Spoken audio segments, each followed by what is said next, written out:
Welcome everybody to a very exciting event which, first of all, I need to immediately say is the outcome of a very fruitful partnership between many different institutions, centers and departments on campus. First of all, this has all been made possible by the Melton Center for Jewish Studies and COMPAS, the Conversations on Morality, Politics and Society run out of the Center for Ethics and Human Values here at The Ohio State University. We are very grateful to Laurie Fireman, to Eric McGilvray, and to Krista Johnson from those departments, from those centers for helping to make this happen. This event is also co-sponsored by the Middle East Studies Center, the Department of History, the Department of Near East Languages and Cultures, and it is supported by the Diane and Tom Mann Fund out of the Melton Center. So we're very grateful to all of those centers, institutions and departments for helping to bring this about.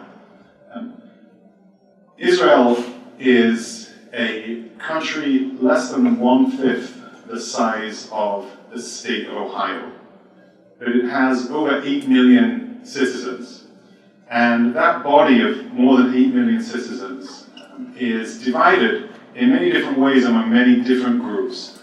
Principally, about 80% of Israel's citizens are Jewish, and within that group of Jewish Israeli citizens, there is a tremendous amount of diversity in terms of religious persuasion, political identity, country of origin, and so on. And around 20% of Israel's citizenry is Arab.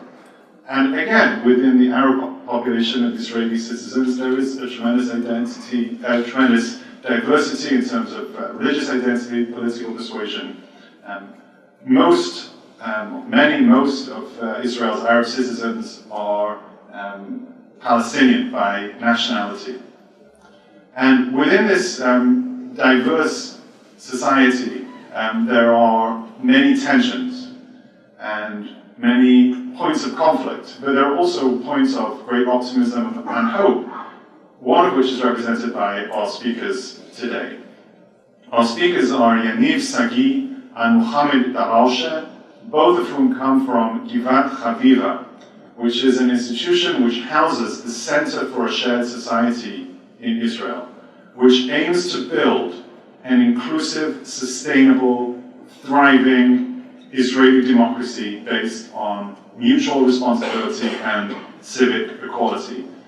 The work of the center has been recognized by many international organizations, including, perhaps most impressively, being awarded the UNESCO Prize for Peace Education just a few years ago.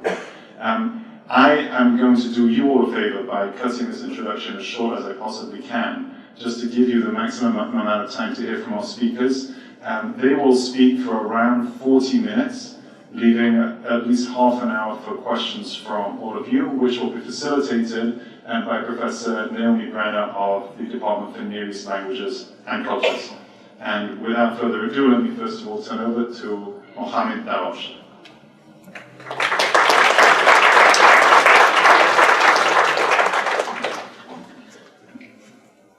Assalamu alaikum.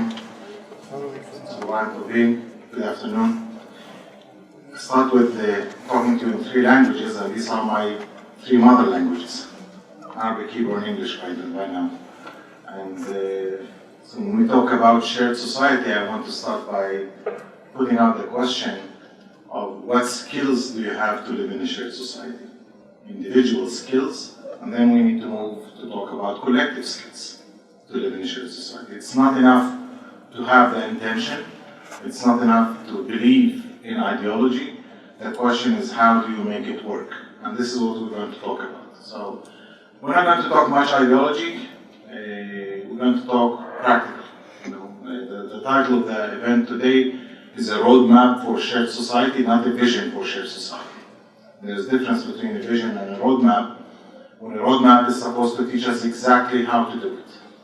And we're going to share with you some of the work that is trying to really work on that technical part of how you do it. But before we go there, I always ask the question, why? what's the problem? Why should an organization or individuals get involved in this matter? I personally am involved, I would say, for very personal reasons. One, I'm a citizen of the country that has confused a message to me. Israel was founded in 1948. It was founded over the ruins of my people.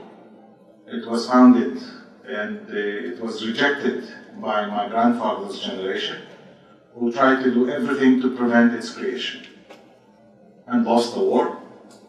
And we ended up with a population of 165,000 leftovers of the Palestinian people that stayed behind enemy line in what became the State of Israel. Not a pleasant situation to be in, to live, to become citizens of the state that you were fighting its creation.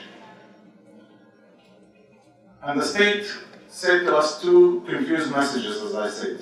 One, they said in the Declaration of Independence, you're welcome to stay here. The Arabs of the land, that's how they refer to us in the Declaration of Independence. You're welcome to stay here. But the second message was, realize this is not just a democracy, it's not a regular democracy, it's also a Jewish state. What's Jewish and democratic? And that's the key message that aroused as a problem already at that starting point. And the founding fathers' concept was that these are two equal values, that with time we will find a way to mix them together. And they have equal standing, they do not contradict, and that we should try to make them work. That was May 15th, 1948. That promise was enough for my grandfather's generation to say, okay, this is a better alternative, much better alternative than moving to Jordan or to Lebanon and become a refugee. With retrospect, this was a really very smart decision they made. Because those that became refugees are still, many of them are still stuck as refugees. Didn't have a chance to come back and didn't have a chance to integrate in their host countries. So the decision was of that small minority of 165,000 Palestinians was to stay home. We did not immigrate to Israel, Israel immigrated to us. The state came upon us, we did not immigrate, we did not choose. Not the democratic nature, and not the economic prosperity, and not the future of democracy. It was not a choice. It was enforced on us, and the only choice for us is to become refugees. Take it or leave it. That was that confusion, and suddenly this confusion was determined in the opposite negative direction. On the 5th of October 1948, Israel said to us, you know what, we're not so sure about your citizenship. You are leftovers of the enemy, you're a security threat, and it imposed military administration on all Arab towns and villages, on my grandfather's and father's generation. We're now being treated as military subjects, some kind of an internal occupation, where you are not allowed to leave your town or village. And the idea was that this is a measure needed to pacify the community, to try to educate it that this is a new regime, a new country, and not to engage in any kind of anti-state type of activities. I'm not going to confuse you with this yet. The idea was that this is going to last for probably 3 months, but it lasted for 18 years. This two-layer society that was created, instead of being a transitional period of 3 months, lasted for 18 years and created some kind of a hierarchy between first-class citizens who are the Jewish citizens of the state and military subjects who are the Arab citizens of the state. But still we have the right to vote in the elections, and usually if you are under military administration, you vote to whatever your military commander tells you to vote. And you could see from the results of the elections at that time that turnout rate of 95%, 98% of them voted for the government. Whatever the commander told you to do, you were subordinate, otherwise you go to jail. 70% of our male population during that period experienced jail at least once. So it was a very oppressive period, very negative period, not the way to integrate into society. But comes 1966 and Israel realizes this problem is not going to be solved, that the Arab citizens are not going to understand that the Jewish nature of the state means that we have to leave. We looked at what happened to other Palestinians, and leaving and becoming refugees was not such a wonderful opportunity for us. We decided to stay. And suddenly the state realized it cannot sustain this military administration forever. So they lifted the military administration in 1966 and started to try to what we call Israelize the Palestinian Arab population that stayed there. At the time we were about 16–17%, today we are about 21% of the population. But re-exposure to the Palestinians in the West Bank and Gaza after the occupation of 1967 reopened the door for a parallel process, which is re-Palestinization. So we're going through two parallel processes. One is Israelization, which meant mostly modernization, and the second process was re-Palestinization, reaffirming Palestinian cultural ethnicity and identity and nationality. So we started developing both an Israeli civic modern identity and the Palestinian traditional national identity. Most people think that you have to be crazy to have these two identities in the same body, but 1.5 million Palestinians with Israeli citizenship think, yes, you can. You can have distinction between your civic and your national identity, between ethnic and cultural identity, that you can be in both places. And often we are asked about our allegiance and about our future. Well, comes Oslo negotiations in 1990s, and in Oslo negotiations they told us one clear message. I studied English literature at university, and my professor used to tell me, read the subtext, read what's not written. What did the writer choose to omit from a certain paragraph? And if you read the Oslo agreements between Israel and the Palestinians, Israel and the PLO, they chose to completely disregard the status of the Arab citizens in Israel. That 20%, that 1.5 million citizens. Which basically said to us, maybe you thought of yourself as part of the problem, but you're not part of the regional solution. You're not part of the Israeli-Palestinian solution. Seek your destiny on your own. You are now Israeli citizens. You're going to continue to be Israeli citizens. Palestine is not going to come to you. Palestine is going to be more or less in 1967 borders in the West Bank and Gaza, and wherever you are is going to maintain and continue to be the state of Israel. That was a reality check for us, to start talking about what does Israeli future means. Do we maintain ourselves as an eternal minority? Not a pleasant place to be in.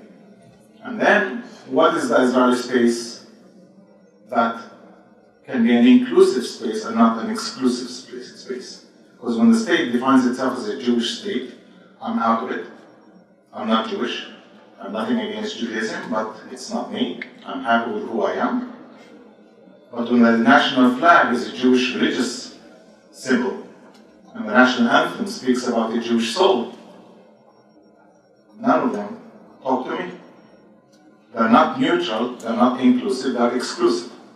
So that creates a gap where the state is not acting as a 100% state to its citizens. It's acting as a state of 79% of the local population and a similar number of Jews outside the state of Israel. And that gap is what we're trying to close. How can Israel also become the state of its citizens? So much of the discussion that you hear is more of what we call a narrative debate, more of a political nature. When you hear politicians, the debate is between the Jewish and the democratic nature. Basically, most Arab political leaders want Israel to abandon its Jewish nature and to become the state of the Israelis, not the state of the Jews. And most Jews in Israel, most Jewish political leaders say, no, we wanted a Jewish state with you deserving individual rights. Individual rights is not good enough for us. We want also collective rights. And there's a big difference between individual and collective rights. Collective right, for example, you have it in America in terms of, for example, collective rights that were given to Native Americans, some kind of sovereignty even on the reserves. You have in Europe 23 officially recognized national minorities, where they deserve some kind of collective representation in parliament. Like in Germany, national minorities are exempted from the 5% threshold to enter the parliament. In Northern Ireland, collective right for the Protestants, for the Catholics, means that they are guaranteed a certain percentage in the police force. They're guaranteed that if the Prime Minister is Protestant, then the Deputy Prime Minister is going to be Catholic. Those are collective rights, where you take certain level of protection for the identity, but also representation in the public sphere. That is what I call the vertical approach, the vertical discussion, the constitutional discussion regarding the nature of the state of Israel. This is a debate that's probably going to continue as long as the Israeli-Palestinian regional conflict is alive. I don't think Israel is going to be willing to engage in this kind of discussion in any real manner. The question then becomes, what do we do until then? Do you wait for another 70 years until the conflict is over? Or do you try to engage in some constructive manners, not on the vertical approach, but on the horizontal approach by trying to create some kinds of islands of success? And that's what we're going to talk about. When we talk about integration, we don't talk about integration alone, we talk about equal integration. Many people used to use the term coexistence. You probably, if you read about Jewish-Arab relations, you'll find a lot of organizations that work for coexistence.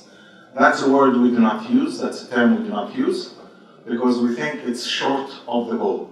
The goal should be shared society and not coexistence. Why shared society? Because we integrate in shared society 4 components. One, the social contact theory. Anyone here from social sciences? At least a few. So you probably, if you haven't studied, you'll study about the social contact theory, coexistence in simpler English, where you try to bring people together to break down stereotypes, to humanize, to give a chance for people to interact, to get to know that the other is a human being, because usually conflict does dehumanization and stereotypes, and when you are living in separate realities or separate geographic realities, that's easy to do. Today, we have 92% of Arab citizens in Israel living in separate Arab towns and villages, and 99% of the student population is also separate. 99% of our schools are separate. So to have stereotypes against the other is very, very easy. Very, very simple. So you use the social contact theory to try to engage people together, to try to bring people to get to know that the other person is a human being. But that's not good enough, because coexistence you can also have between a horse and a rider, where you have hierarchy. You don't have equality. So we need the component of equality. So the first component is good relations. That's the coexistence. The second component is equality. I definitely do not want to be the horse in a horse and a rider relationship, where at the end of a beautiful ride, where we can all sing peace songs, we can all eat hummus together, and at the end of it, the horse goes to the barn and eats hay, and the rider goes to their castle and eats a steak. That's not coexistence. That's coexistence, that's hierarchical coexistence. It's not equal coexistence. So that's why the element of equality becomes a very significant and important component. The third component is what's called, what you always call dialogue or narrative debate. We need to talk about differences also, not just about what we agree, but also what we disagree on. We need to bring the elephant in the room. We need to talk about sometimes pointing fingers, but bring honesty into the discussion. If you want to, at some point, develop a joint narrative for the future where you educate your kids for a joint narrative, you need to be able to allow discussion, honest discussion about the past. For me, what happened in 1948 was a disaster for my people. For Yaniv, it was the liberation of his people. We will never agree on what it means. But what's important is for each of us to understand how the other views the past. It's probably going to take 1 or 2 or 3 or God knows how many generations until we start figuring out a joint narrative. But at least for now, we need to legitimize the different narratives. The fourth component, and before I go to the fourth component, the problem with the narrative debate is that usually you could agree, the maximum you can get to is agree to disagree. And I will ask a question here. One which is very, I would say, modern question, and the other is an old question. Who started the war in 1967? You can go in this library and you'll find 1,000 references that will say it was Israel, and you'll find 1,000 references that will say it was the Arabs. What's the truth? You never know. Let's go back 3,800 years back. Who did Abraham want to sacrifice? Was it Isaac or Ishmael? You go to religious books here, and you'll find 1,000 that proves it was Ishmael, the father of the Arabs, the grandfather of the Arabs, and you'll find another 1,000 proving that it was Isaac. And by the way, some of those textbooks are religious proofs. It's the Quran, it's the Torah, things that you do not question, but the questions are there. The truth has 2 different faces. So in a narrative debate, as I said, if it's a respectful debate, you agree to disagree. If it's not so respectful, you can start throwing chairs on each other. The fourth component then becomes, if we agree that we can disagree, the fourth component is, what do we do next? Let's get to pragmatic discussion about how do we design tomorrow? We disagree in the past. We can like or dislike each other. But what do we do tomorrow? We're going to be in the same university. We sit in the same library. And the Arab students will be speaking Arabic. And the Jewish students will be speaking Hebrew. How are you supposed to relate to an Arab family that sits in a cafe in a Jewish town in a shopping mall? Is that legitimate? Should we expect the street signs to be in Arabic and Hebrew?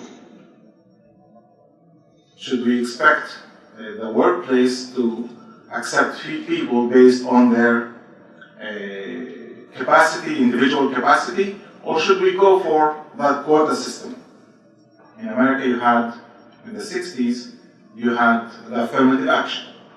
Is that the way to do it or not the way to do it? So the concept is we're dividing the work in 3 areas. One is about the economic inclusion. And in economic inclusion, it's easy to find mutual interests. It's very simple. 14 years ago, we knew that the percentage of Arab students was 3.5% in Israeli universities. The Israeli high-tech industry and the medical industry needed the Arab intellect to be brought in because that was important to the job market. So today, the percentage of Arab students at universities is 17.5%. The percentage of Arab doctors is 23%. Arab nurses, 28%. Arab dentists, 35%. Arab pharmacists, 46%. There was a need in the Jewish community. They created space. There was capacity that was built in the Arab community, created that capacity, and that's how we created that connection. The same thing with creating workplaces for the Arab community. Only 17% of Arab women worked in the year 2008. Only 17%, while 70% of Jewish women. Why? Mainly because the workplaces were in Jewish towns and not in Arab towns. The Arab community was kept below the poverty line. 57% of Arab citizens were below poverty line, which means it's a population that cannot create jobs. We're 21% of the population, but we only create 8% of the jobs. So if you're an Arab woman that wants to work, you either compete with your other fellow Arab women, or you build capacity to go to work in the Jewish Hebrew-speaking communities. For that, you need language, you need public transportation, you need willingness of the employers to take you with your own unique identity.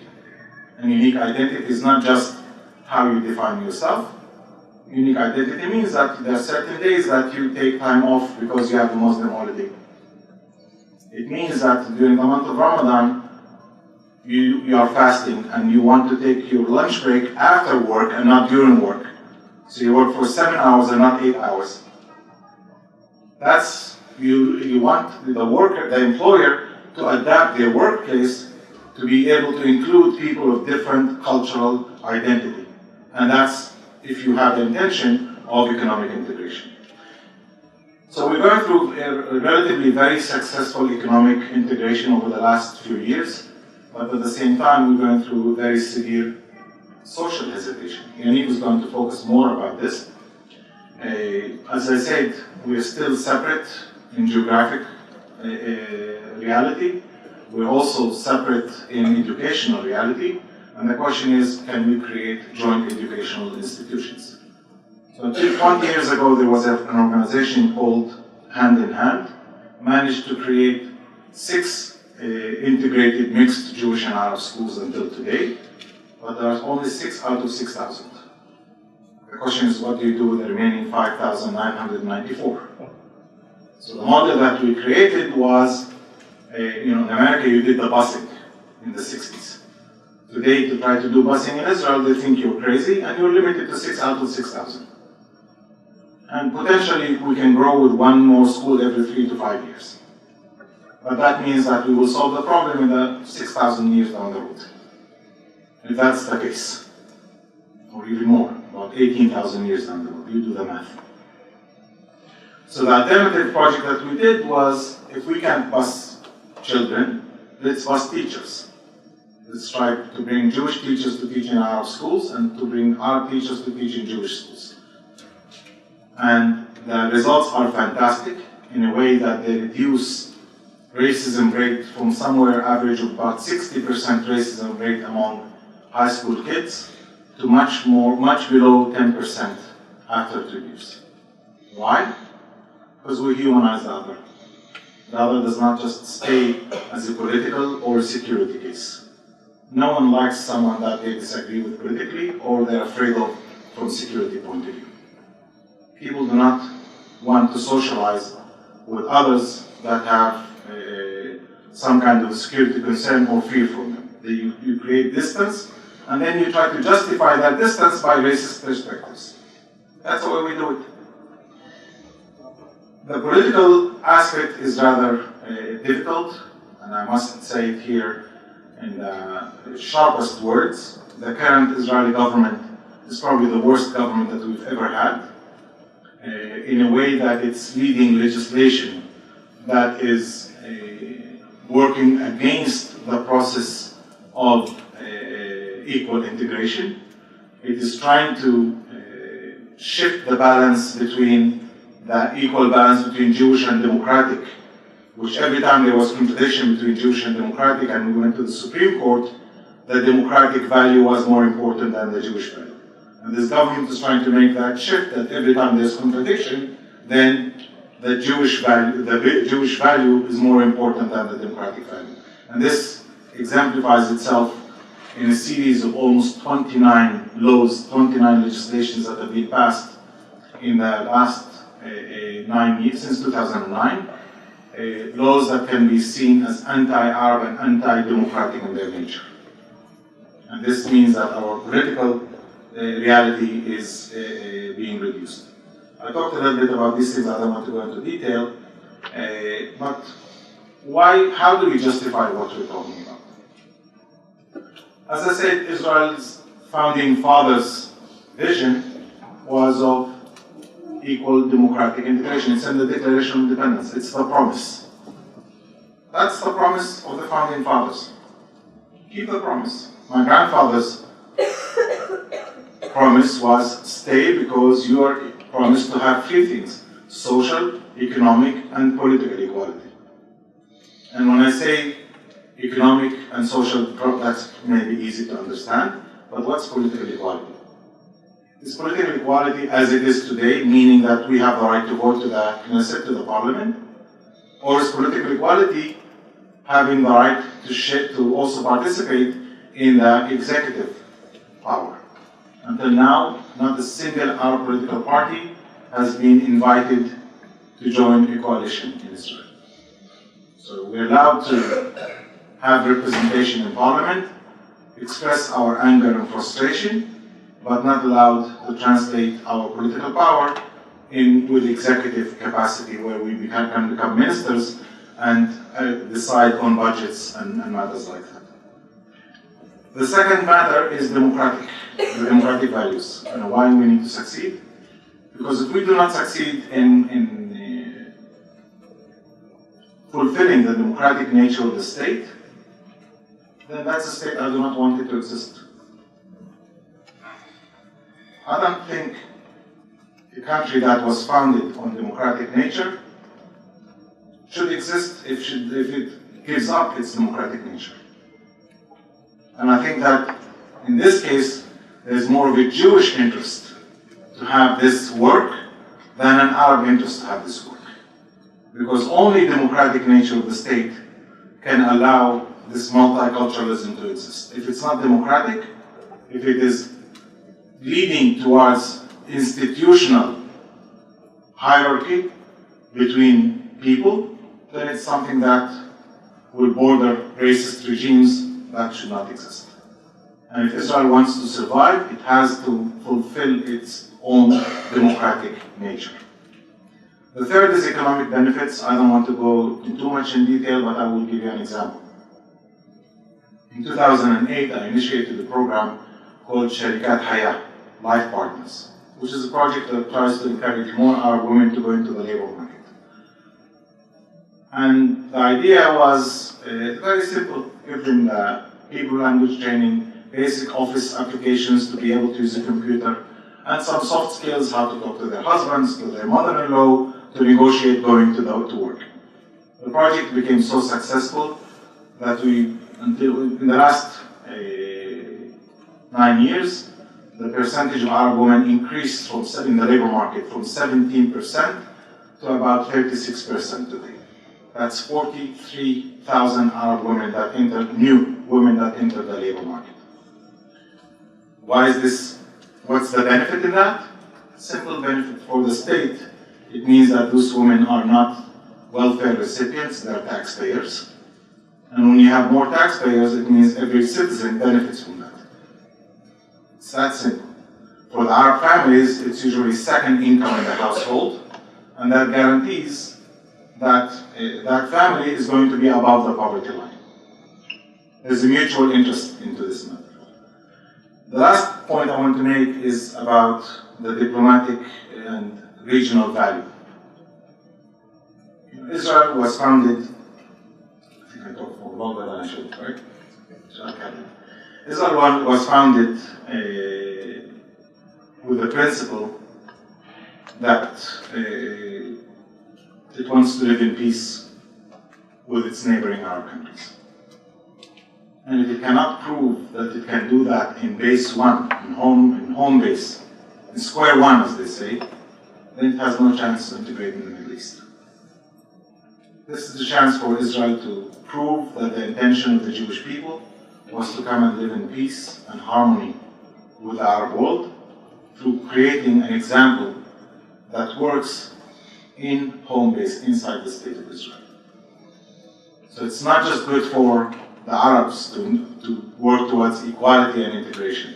It's also good for the state itself and for the Jewish people as well. I'm going to stop here, but I want to end with one statement. Our business is in creating those models, successful models, by creating those islands of success. Yes, they are short of advocacy. We're not a political organization. Yes, we use political education, because democracy is political education. We're not out there in the streets as a human rights organization. We're there as individuals, but not as an organization doing demonstrations. Because what we chose to do is to be an educational institution that looks at what I say the small p politics, or the pieces of peace. How you work child by child, women in the labor market, one at a time. Not to talk big numbers, but to talk about small individuals. How many more schools do we integrate into our program every year? How many more children we get into our program every year? How many first-time encounters we have Jewish and Arab kids have every day? We count them by the day sometimes. That's how you make peace. It's not capital P peace, it's small p peace. For that we got the UNESCO Prize for Peace Education, but that doesn't matter. What matters is that we get 300 people that go through our programs every day, and for 68% of them, this is their first meaningful encounter with the other. And for 92% of them, this encounter changes their perspective towards the other to the positive. That's our business. Thank you very much.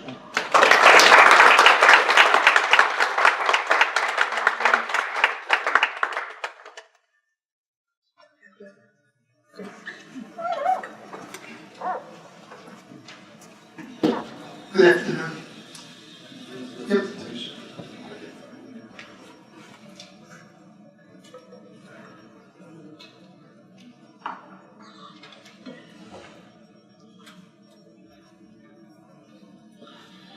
Good afternoon, everybody.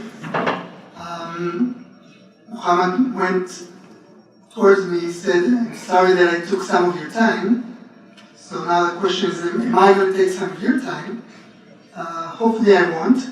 I'm looking at the clock and we really want the time for you to ask the questions that are relevant to you.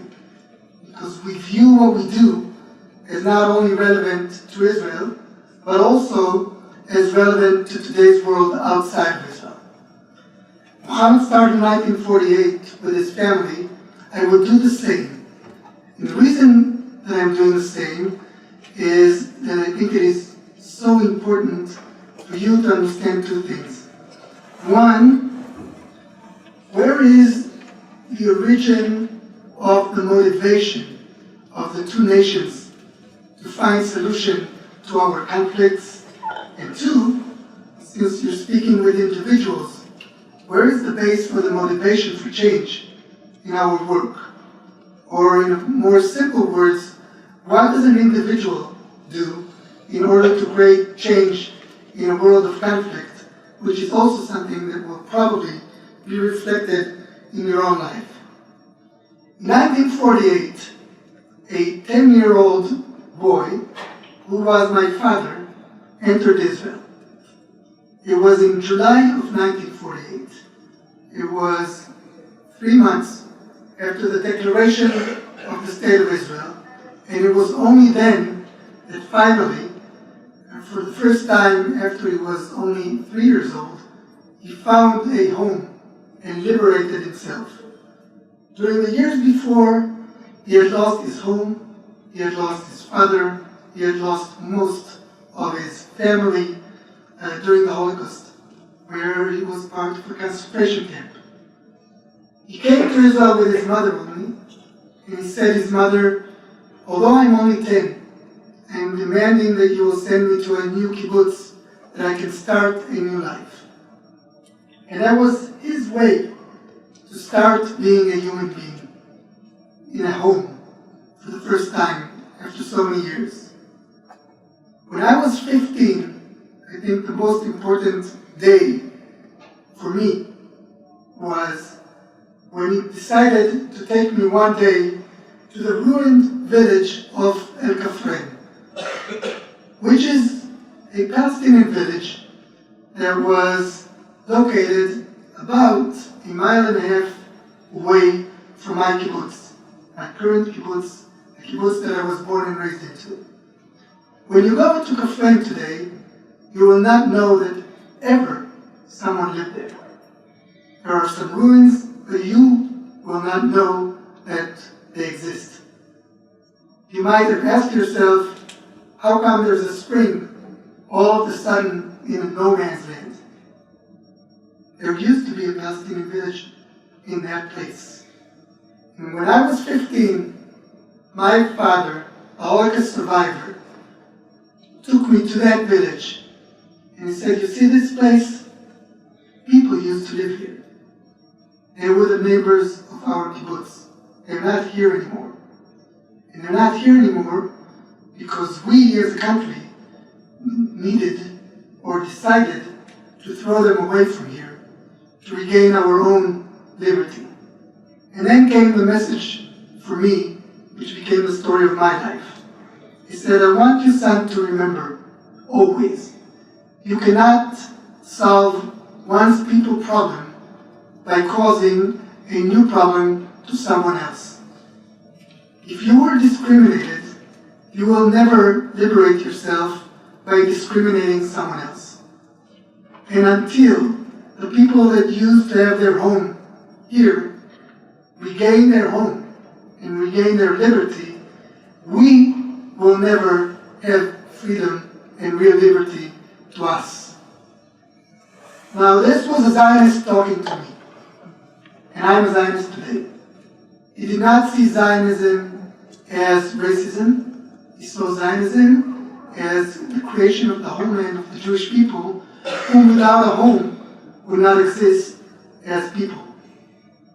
And the message for me was, if you want to exist as a democratic state that is a home of the people, you need to lead a new effort in order to create equality in this land and liberation for those who have lost their liberty.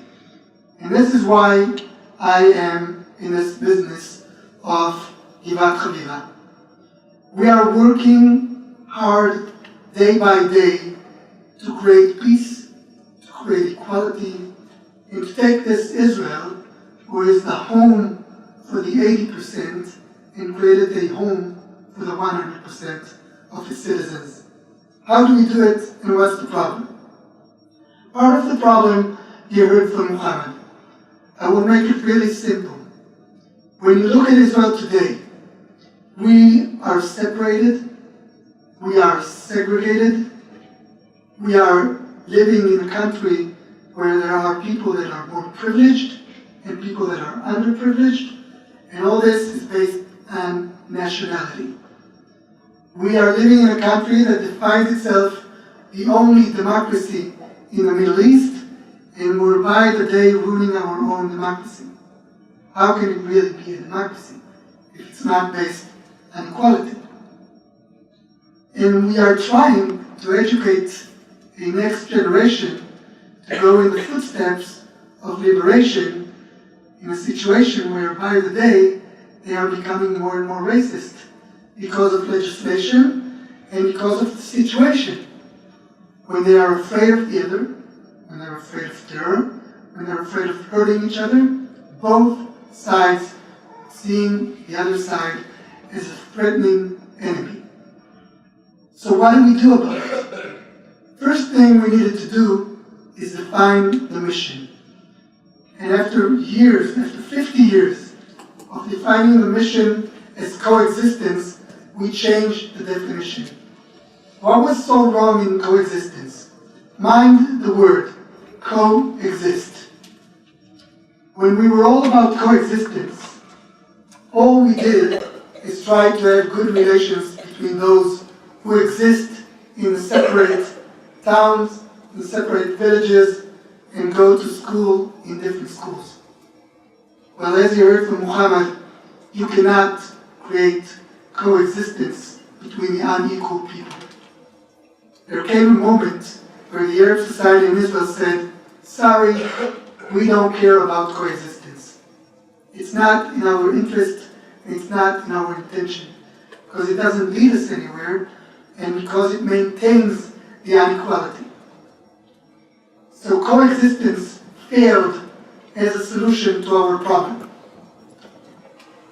When we decided that we want to lead for shared society, we also needed to be courageous enough to come to the vast majority, the 80% majority, and say, we guys, we the Jewish people, are the overprivileged people of this country, and we need to let go of this position.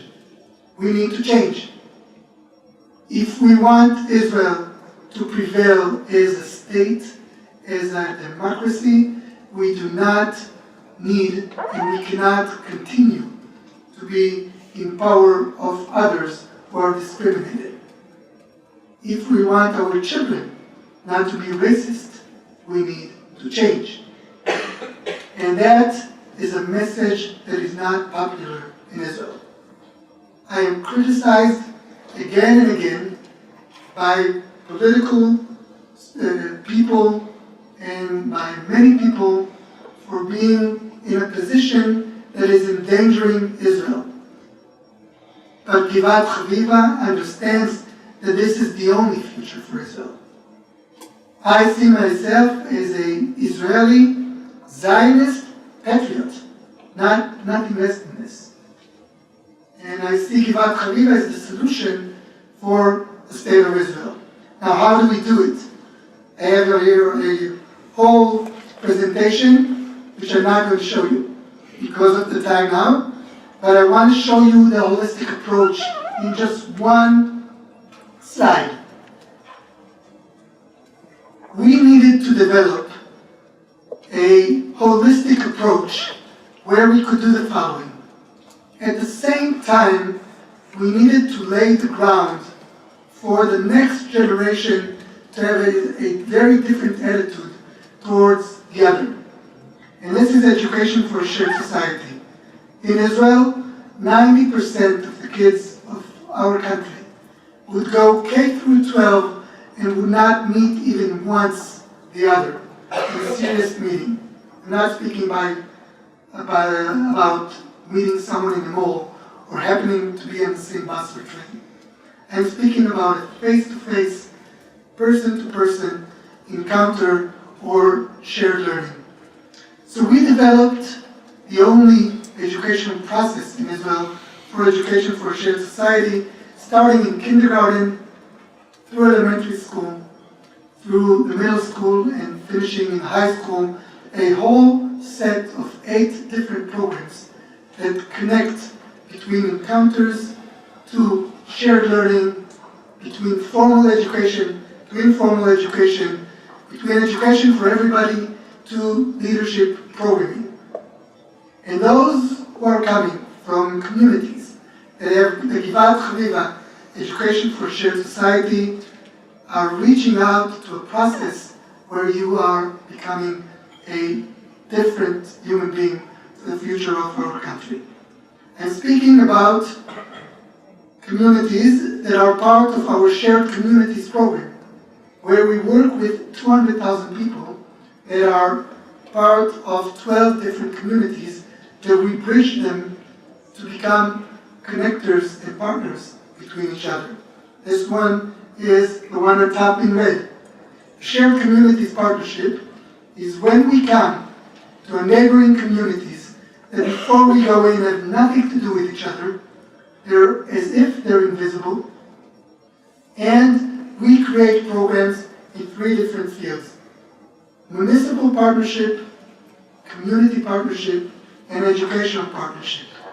We do it with mayors and we do it with their teams, and they run into this program not because they're idealistic, because it suits their best interest. We map their interests and we show them that when they work together, they're answering the call of their citizens. To make it really, really simple, if you're an Arab citizen in Israel, what's your interest is to live in a country that you can become an equal citizen and that there is justice towards you. If you're a Jewish citizen in a country where you are part of the majority, where you are in power, you still feel insecure. And your interest is not to be afraid from your neighbor. And your interest is not to feel that when you hear the Arabic language next to you, you're afraid that you're about to be exploded or blown away. You want normalization in your life. And what we provide with this shared community partnership is an avenue to show both sides how they can support the interest of the other and at the same time support their own interest. And this is done in the last 5 years for 200,000 citizens in a very big program. Now I want you to understand our strategy of change. The way Givat Haviva works is we understand what is the need for the shared society, and then we create a best practice model, then we implement that model with funding that we are able to bring mostly outside of the country, because this is not yet known to the government that this is in their interest. But then we come out to the government and we say, look, what we did with 12 municipalities, 6 Arab municipalities and 6 Jewish municipalities, you need to do with 73 Arab municipalities in Israel. It needs to become a national program. And this is how we leverage the change. We create the best practice and we bring the government after us. Currently, this is the phase where we're at with shared communities. Empowerment and equality are programs that we do only for the Arab society. Remember what Muhammad said about the horse and the rider. So if we want to be on an equal platform in a country that is not based on equality, we need to operate programs that are creating equal opportunities only for the Arab society. So here's a story about one of them, which is a program that is called Yeh Beseder, which is verbal in Hebrew, that everything will be alright. That's a slang. The two of us, Muhammad and myself, came in 2014 to the Ministry of Education. And we said, you guys are teaching 4 hours a week Hebrew, spoken Hebrew, you don't teach.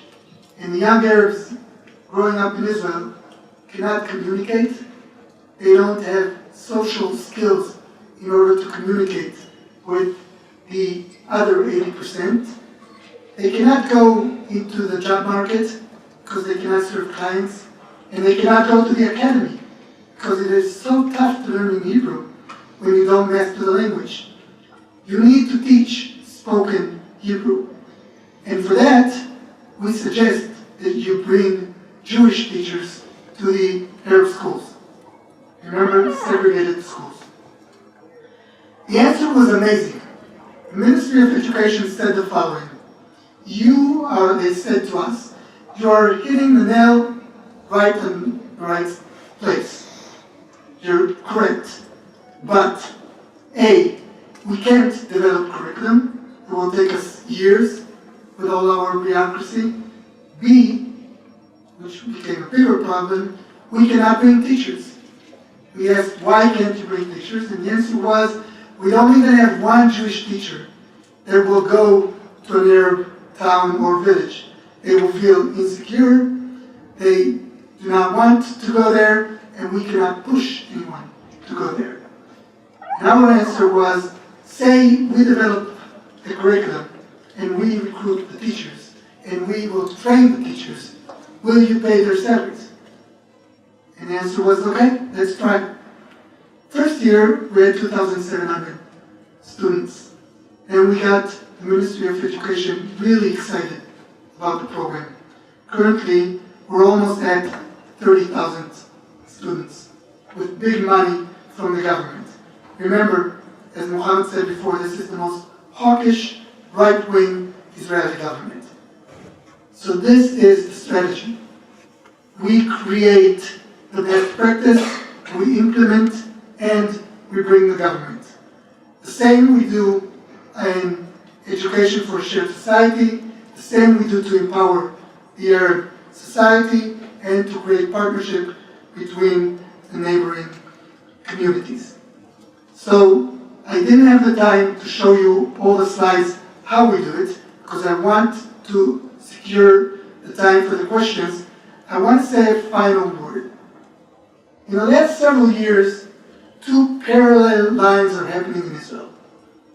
When you read the media, or read or see the media, what you get is the awful line, which is Israel becoming more and more racist legislation, More and more people are feeling insecure.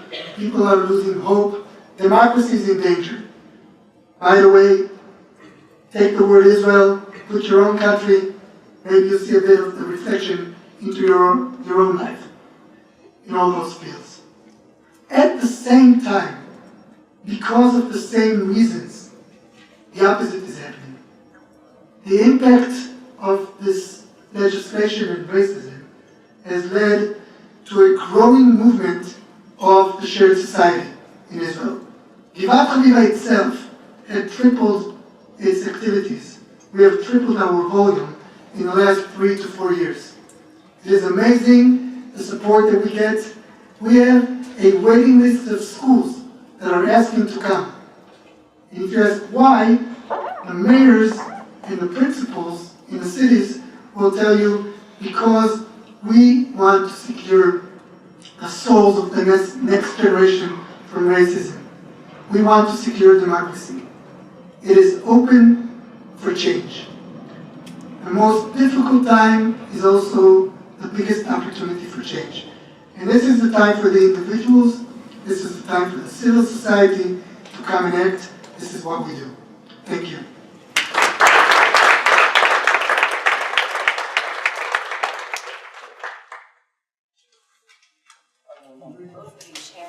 Yes, one of them is Terrell. So as we are sorting out chairs for our speakers, let me start by thanking both Mohammad Darawshe and Yaniv, and also Professor Alex Kay, who introduced the event and was instrumental in making this happen and bringing our speakers today. So I'm going to open things up to your questions momentarily, but let me just take the opportunity to ask a question of my own, something that I think both of you alluded to, but I was wondering if you wanted to go a little bit more into depth, and that is how the idea of shared society, especially shared society as opposed to, say, coexistence, which might be a term we hear more, might resonate outside of Israel. What aspects of shared society are very particular to the circumstances you've described so vividly to us today, and what aspects of it do you think have the most potential in other contexts? Actually, from here I'm leaving tomorrow to Bogota, Colombia, to speak at the first Peace Education Conference. It's called the education industry in Colombia. Mostly it's principals of schools and pedagogic developers are attending this conference. And this is exactly the question I'm trying to answer there. I must say that I don't think we are unique in our problems. Minority-majority relations is not unique to Israel. I spent 8 months last year in Europe visiting those 23 officially recognized national minorities, researching their status and trying to figure out what can we learn from them. I mean, who invented which wheels that can be used. Many of the models today in social change and in education can be transferred from one reality to the other. So when I started talking, I said multilingualism. The skill of multilingualism, I think it's becoming much more significant, maybe not in the Midwest, but if you go to California, without Spanish, it's tough to get by. If you go to New York, you hear a lot of other languages. If you want to live in a multicultural society, multilinguistic society, it is very helpful if you develop and acquire some language skills that are relevant. It helps you in the job market, it helps you in academic life, and it helps you also in social life to be able to create friendships with them. So that's one matter, multilingualism. The second is knowledge of narratives and identity with others. If you want to be able to respect the other, it's not enough to look at him through one lens only, which is usually either security, or color, or religion, if they're different, and I look at them only as such. You need to be able to have a multifocal type of perspective in being able to look at people.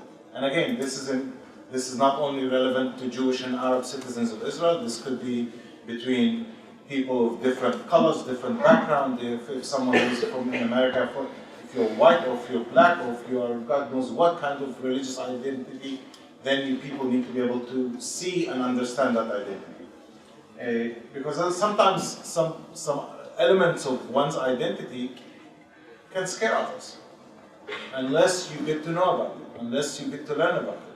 I mean, is Hanukkah, is it the Jewish holiday celebrating a triumph over others? Or is it time to enjoy Sufganya? Don't. You need to understand both. You need to be able to comprehend both the meaning of the holiday for one group, but at the same time, the space or the area where we can jointly celebrate that common space. You need to create that shared space. And at some point, I think that the real success is when we're able to jointly develop the next generation identity. In the next generation identity, and I shared with you the story of my daughter. My daughter just graduated from university, from Hebrew University. She graduated with a biomedical sciences degree. And her last exam was on the 13th of August. She's pretty much your age, not you, but most everyone else. You're twice that age only, so you count for two. But she finished her last exam 13th of August, and on the 5th of September, she got a job at an Israeli company called Medinol, which creates the stents that you put in cardiovascular veins. One of the top level companies. This company has 755 Jewish employees. She came in as the first Arab employee. She developed the capacity to be suitable for that job. They created the space for her, and she's changing the culture of the company. Usually, you know that when a company takes one person from a certain culture, it's easier to bring the second, it's easier to bring the third. It's being able, I think the key matter is being able not to be afraid of change. In that company, when they made that decision, they made the decision till now not to take people, maybe they took that decision, but today it was a deliberate decision, yes, to take their first Arab employee. It changes the culture of the company, and ultimately, this is how you create larger scale change. The same change we want to have it in government. We do want to have the first Arab political party joining the coalition. So it's not, I don't think what we're talking about is unique. The unique matter is that we're doing it in our space. I think that you need to be committed to working first of all in your own community, fix problems in your home, before you start talking about how you fix other societies. But I think we're learning a lot from how other nations have done it, and we have something to contribute as well. Thank you. Happy to take questions now that people might have. It's a large room, so if you have a question to ask, I'll just ask you to stand up. We'll try it without the mic, and if need be, we have a microphone to enlist. So please, raise hands if you have questions. Question, please. I know you're up front. Would you mind standing up so that those behind you may hear as well? You can also use this. Okay, you mentioned it's going to take 1 to 3 generations to figure out, I think you used the term joint narrative or the next generation identity. Do you think this goal can be achieved with a Likud party administration like the one they have now? You want to take several questions, or? We'll go ahead and start with this, and then perhaps we'll see how many hands come up next time. Okay. I'll answer this really short. The answer is no. And the reason that it's no is regarding the narrative. There's no willing to create a change. There's other channels that are related to what we spoke about that we are able to have improvement under the Likud administration. Regarding equality, yes, there will be chances, because it's in the interest of the Israeli economy. But regarding narrative connections, regarding creating a real basic soil where we partner based on common understanding of our partnership, this is not in the interest of this government. I'll add just a couple of things. It depends which Likud. Reuven Rivlin, our existing president, doesn't have the power of that executive power. He's more of an honorary figurehead of the state. He defines himself as Likud, and he has become one of our spokespersons for shared society. So certain people, also from the right wing in Israel, approach and are willing to engage in this kind of discussion and mature in their statehood or concept or in their responsible mindset, mature to the level that say we need to upgrade the quality of the state to be an inclusive society. So Yaniv said that in the economic arena we have more partners. In the political narrative arena we have less partners. In the social arena we are trying to outsmart the system. So instead of busing children, which is not possible, we're busing teachers. We have almost 650 schools into this program out of 6,000. So that's beginning now, we're reaching a critical mass. Sorry, not critical mass, but significant mass. The question is, what's critical mass? Is it 30%? Is it 50%? We don't know. What we know is that meanwhile, every new school we can get to, we go there. We don't ask about their political identity. We don't ask about their political nature. We don't ask about their vision for society in Israel. What we ask for is some space, that 1 hour a week in that classroom, to get the chance to present a new alternative for the kids.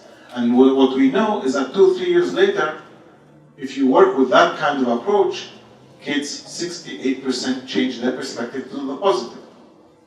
We try not to work with community, with children that are self-selected, that already mark themselves as left-oriented or human rights-oriented, but to go to a whole classroom where you get all the diverse political points of view and try to work with all of them and not just to work with groups that are easier to work with. Usually, it's easier to work with people that think like you.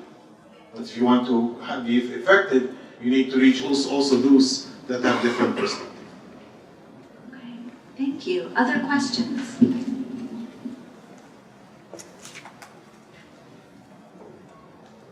I have a skill of asking myself questions and answering them also. So, that happen, we can go to summarizing. I mean, I have plenty of questions too. Why don't you start, and then perhaps I'll take the opportunity to ask another question. Oh, you want me to go first? I'm happy to. I'm curious if either of you have faced criticism or other repercussions based on your work with Givat Haviva and for a shared society. So criticism is, there are two ways to look at criticism. One, that you go off balance because you're criticized, and the second is to appreciate that there is a voice that you're carrying that has a reflection on it. Personally, I receive a lot of criticism, and I love the criticism. I welcome it, because when the criticism is out there, it's at the time where we are in a position where our voice is heard and we start to create a difference. When you do not threaten anyone, when you do not create opportunities for change, where everything is on the same track, you do not generate criticism. The criticism that we are getting is growing, and I see it as a very positive thing for us, because it means that more and more people are seeing what we do as something that is creating a change in their own lives, in their own communities, in the country. Now, again, there's several different kinds of criticism. The harsh one is violent. We do get, once in a while, violent criticism, and I'm speaking about spoken words not about violent action. And we are getting it in order for us to be afraid to create the change. But we get a lot of criticism, which is an invitation to operate within the communities. We are getting criticism from mayors in Israel, from politicians who would like to come to a Givat Haviva conference in order to say their criticism, because they want to be part of the discourse that we are leading. So, to summarize my statement here, criticism is good for Givat Haviva. We're getting it a lot, and it's part of our way to have more influence. I think that most of the criticism we get is from the ruling elite in both communities, not from the general public. If you ask most Israeli Jews and you ask most Arab citizens in Israel, what do you think about the work of Givat Haviva? More than 2/3 are supportive on both sides. What are the criticism and the objection comes from those that have something to lose because they're benefiting from the conflict today. Either leaders of certain political parties of separatist nature, that they thrive on maintaining this kind of separation. They want to keep the current imbalance of maybe distribution of power, because if we talk about equality, it means that some of the power will be taken from the Jewish population to the Arab population in Israel. So you get a lot of people that oppose that, or from certain religious institutions. For example, we get a lot of criticism from religious Jewish institutions in Israel that are afraid that if we bring Jewish and Arab teenagers for encounter, this could lead to potentially intermarriage. And intermarriage means that the Jews will assimilate. Usually this is a disease, a fear of assimilation. It's a disease that belongs to minorities. In Israel, this disease belongs to the majority. I don't know how a majority will assimilate in a minority. But the fear is there. It's a fiction, but the fear is there. And as a result, they object and they prevent us from entering Jewish religious schools to conduct this program. How do we outsmart that? So we create this hierarchic encounter, and an Arab teacher working with Jewish kids or a Jewish teacher working with Arab kids. It gets the same results of changing the minds and hearts of the kids. It affects their perspectives, and the encounter is with a significant age difference. And from that, they're not afraid.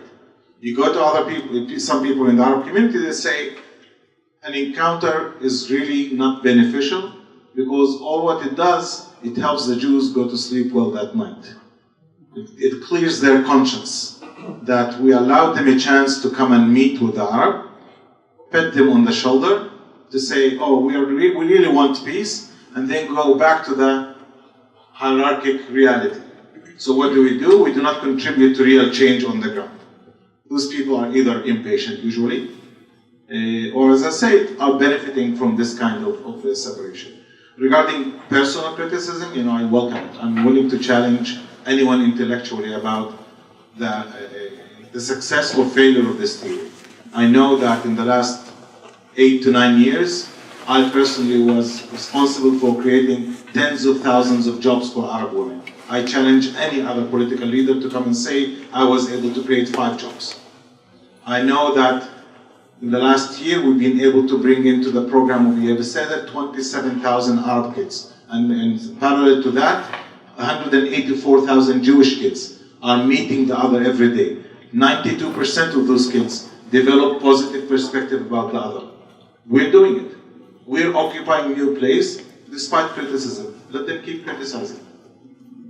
Okay, thank you. As you can see, many people are actually on their way to the next classes, and we've reached the end of our time.